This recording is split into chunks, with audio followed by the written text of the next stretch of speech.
नमस्कार, राधे कृष्णा। मैं आचार्य कुलदीप।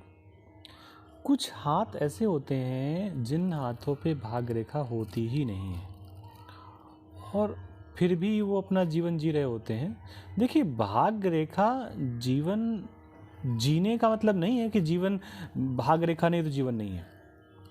भाग रेखा अगर नहीं है किसी भी जातक की जन्म हस्तरेखा पे, उसका भाग्य बहुत अच्छा नहीं है जन्म कुंडली के अनुसार, तो भी जातक सरवाइव करता है, जीवन जीता है, अच्छा जीवन जीता है, लेकिन उसको कम मेहनत में अधिक परिणाम नहीं मिलते। ये अक्सर हाथों में देखा गया। अब जैसे इस जातक के हाथ के बारे में बात करें तो ये आपका शुक्र पर्वत है और ये चंद्र पर्वत है। इन दोनों को देखिए कितने अच्छे पर्वत है, कितना पावरफुल शुक्र है, कितने पावरफुल चंद्रमा है। हाँ, लेकिन बाकी जो प्लैनेट हैं, बाकी जो भाव हैं, जैसे बुध का, गुरु का भाव हो गया, शनि का पर्वत हो गया, सूर्य का पर्वत हो गया, बुध का पर्वत हो गया, ये अपनी जगह डाउन है। लेकिन एक चीज़ और गौर करिए, इस हाथ पर अगर आप एक चीज़ और देख पा रहे हो, जितना ये हाथ आप उपलब्ध है हमारे पास, उस हाथ का आप अंगूठा तो देखिए कि अंगूठे की स्थिति क्या है। अंगूठा कोई साधारण अंगूठा नहीं है, अंगूठा टेढ़ा है। देखो, भाग रेखा केवल छोटी सी है, वो यहाँ से निकल करके यहाँ तक पहुँच रही, लेकिन अंगूठा टेढ़ा। अच्छा, एक बात और भी है, भाग रेखा अगर यहाँ से निकल रही है और यहाँ तक पहुँच रही है, इसका मतलब है कि जातक का बचपन का जीवन अच्छा रहा है, सुख पर्वत अच्छा रहा है, जातक का रहन सहन अच्छा रहा है, चंद्र पर्वत अच्छा रहा है, जातक के विचार अच्छे रहे, ये सब कुछ अच्छा रहा है, इसमें कोई नो डाउट, कोई समस्या नहीं है। लेकिन यहाँ से थोड़ा सा जैसे ही आप 37-38 साल के आसपास आप पहुँचते हैं तो मालूम पड़ता है कि जातक की भाग रेखा डाउन है, जातक की भाग रेखा ना के बराबर है। इसका मतलब ये नहीं है कि जातक जीवन नहीं जिएगा, इसका मतलब ये है कि बचपन का जो उसका अनुभव है, बचपन की जो स्थितियां हैं, उन स्थितियों के अनुसार जातक अच्छा जीवन जिएगा।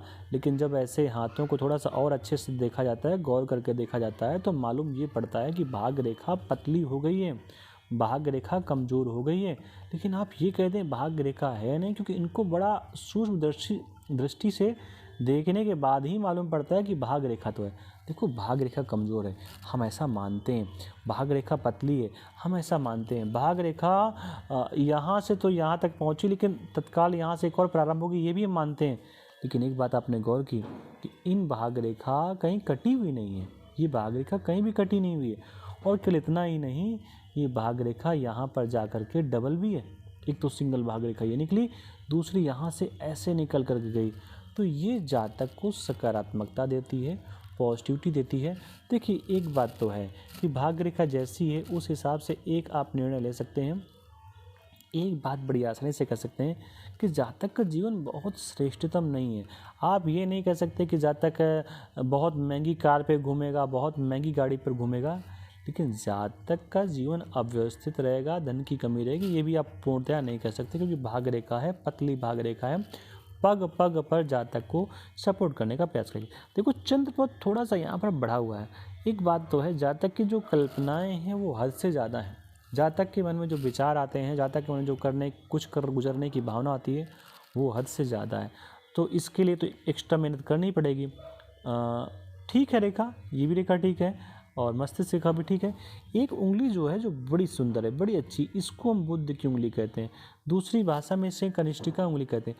ये कनिष्ठिका उंगली सूर्य के पर्वत को पार करके बहुत आगे बढ़ चुकी है। आप कई लोग इसको समझते नहीं हैं, कई लोग इसको जानते नहीं हैं, कई लोग को ऐसा लगता है कि ऐसे ही बड़ी होगी, उन्होंने गौर ही नहीं किया। लेकिन हर एक चीज़ का एक विज्ञान होता है। इस विज्ञान के अनुसार जब भी अनामिका के पहले पोर को बुध की उंगली पार करके आगे ऐसे पहुंच जाती है, तो भैया ये बड़ा सुंदर संयोग होता है, अच्छा संयोग होता है। उसके बाद ये वाला पोर भी इस जातक का बड़ा हुआ है, ये और अच्छा संयोग है। ऐसी स्थितियां जब भी किसी हाथ पे होती हैं तो निश्चित मानिए जातक की सभी प्रकार की मनोकामनाएं पूर्ण होती हैं। आपसे एक बात निवेदन है कि चैनल को सब्सक्राइब ज़रूर कर लीजिए, जिससे कि आप और ऐसी सुंदर सुंदर वीडियो देखते रहें। तो ओवरऑल हम ये कह सकते हैं कि बहुत गड़बड़ हाथ नहीं है, बहुत सामान्य हाथ नहीं है, लेकिन ठीक है, अपना जीवन यापन अच्छे से करता रहेगा। इसी शुभकामना के साथ आप सबको राधे कृष्णा, नमस्कार।